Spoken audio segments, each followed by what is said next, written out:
Vous avez probablement déjà entendu parler du fameux brainstorming. Mais est-ce vraiment le meilleur outil d'idéation?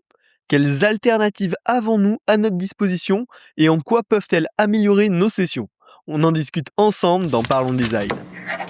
Parlons. Design. Parlons. Design. Design. Parlons. Cette saison est sponsorisée par Pablo.club, notre service de benchmark dédié aux designers et product managers. Lien en description. Salut, c'est Romain Pachna et bienvenue dans Parlons Design pour discuter méthode d'idéation aujourd'hui. Alors forcément, on va parler du fameux brainstorming, mais on va pas s'attarder dessus.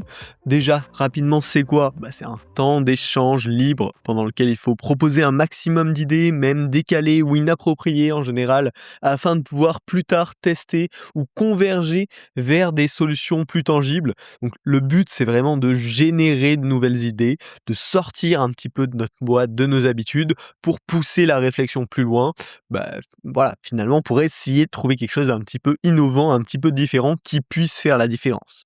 Le problème de ce principe de brainstorming, c'est qu'il a plusieurs défauts. Souvent, celui qui parle le plus fort va rapidement écraser les autres, même involontairement.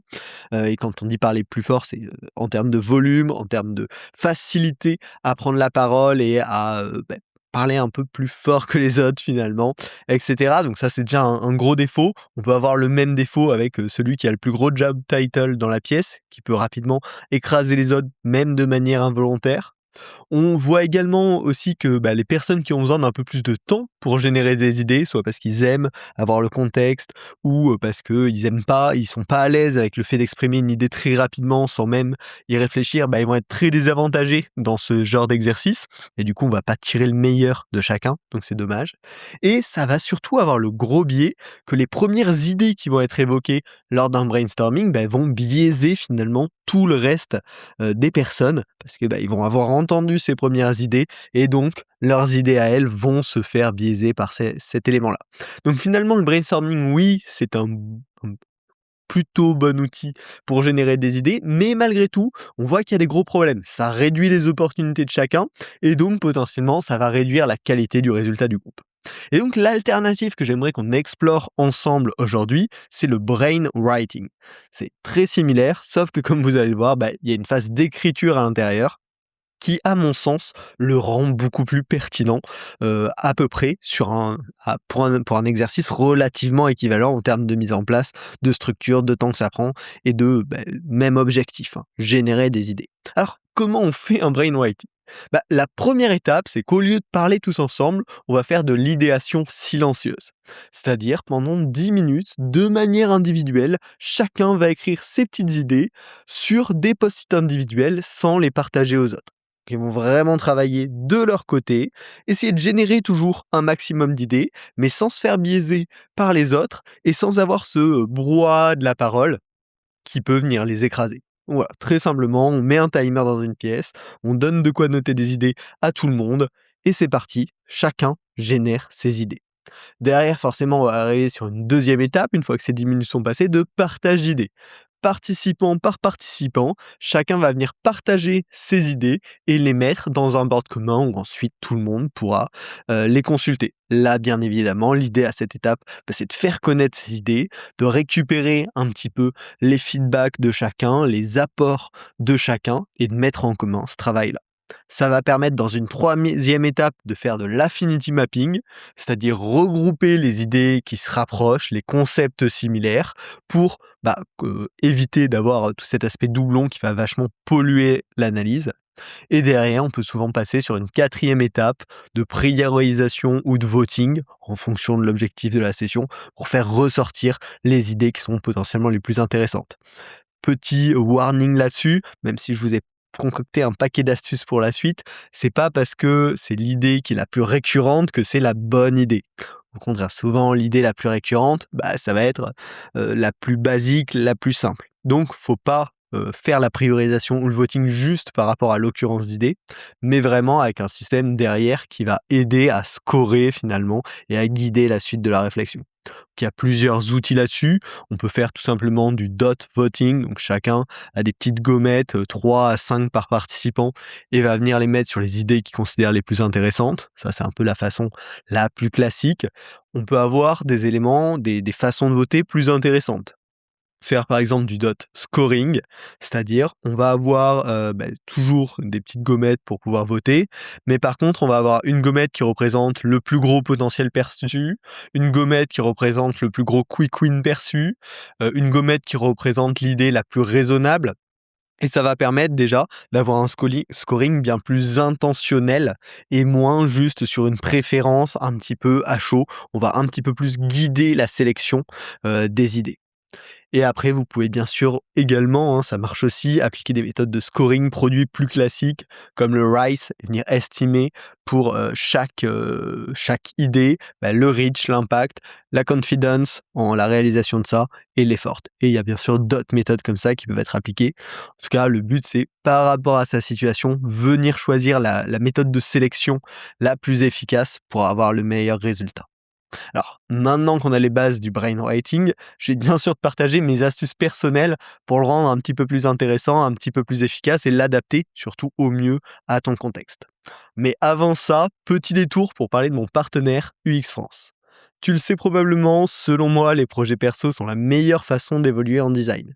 Voilà pourquoi je travaille avec UX France.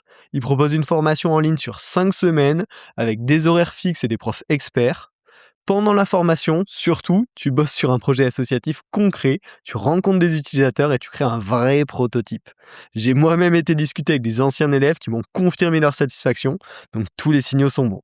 Il n'y a que 14 places disponibles, la formation délivre une certification RS reconnue par l'État et c'est éligible OPCO, France Travail et CPF. D'ailleurs, avec le plafonnement du CPF qui risque de venir, la session du 30 mars est probablement la dernière occasion de pouvoir utiliser vos crédits efficacement.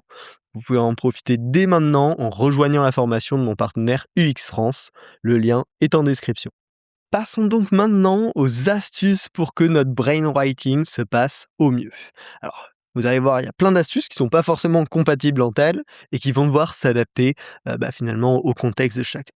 Alors déjà dans le guide, la méthode brainwriting que je vous ai proposée, on fait que un round, c'est-à-dire on génère des idées, on partage, on vote.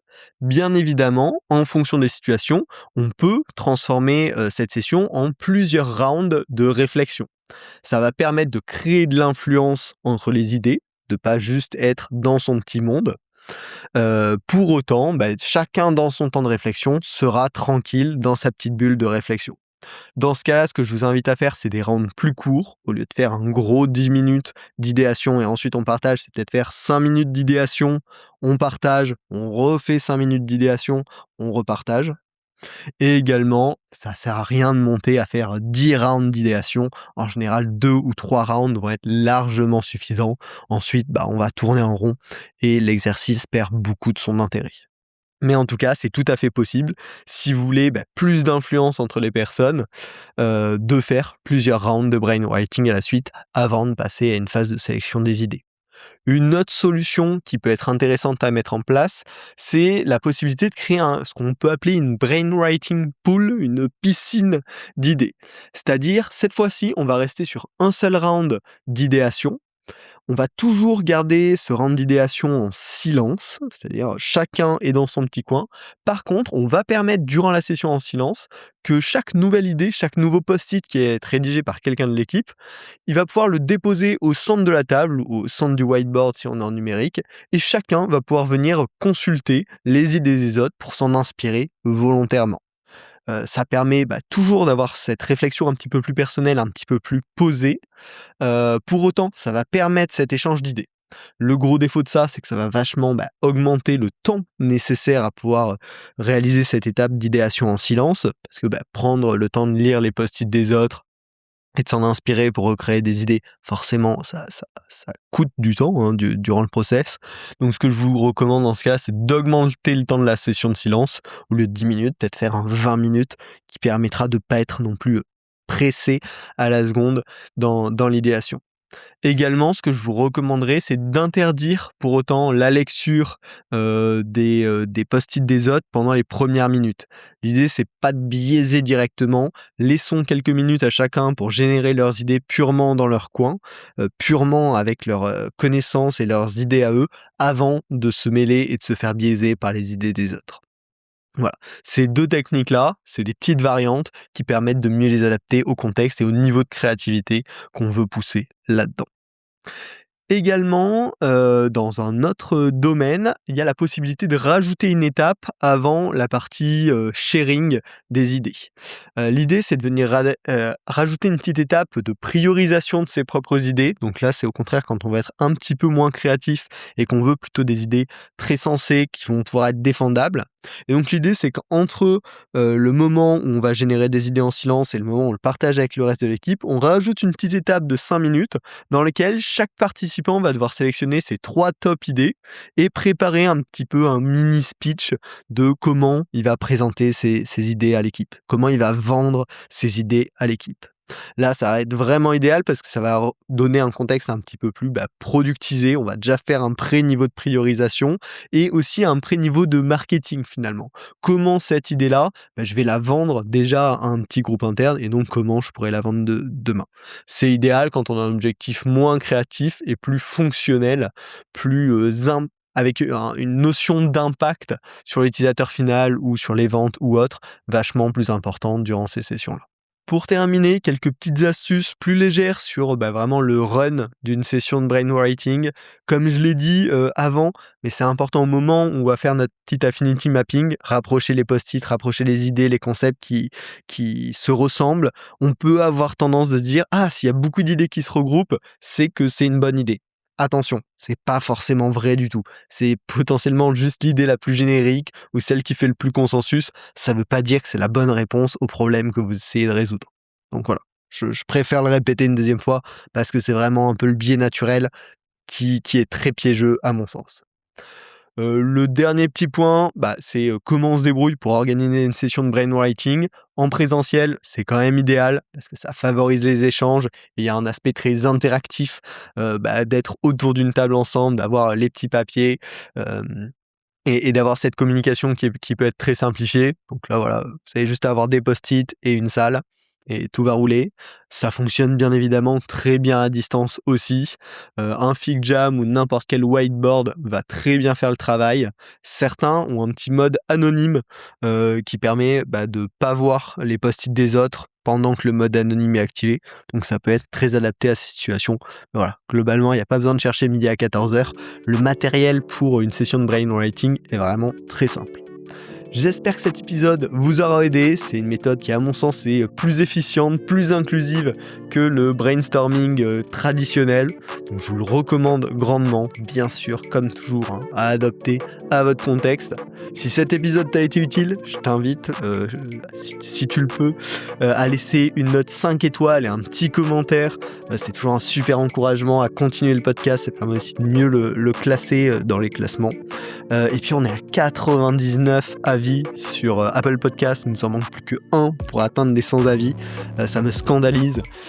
Donc voilà, n'hésitez pas à mettre cette petite note sur Apple Podcast, sur Spotify, sur Deezer, sur l'appli de votre choix. Ça fait toujours très plaisir de vous lire. On se retrouve la semaine prochaine pour un nouvel épisode. Salut. Parlons. Design. Parlons. Design. Parlons.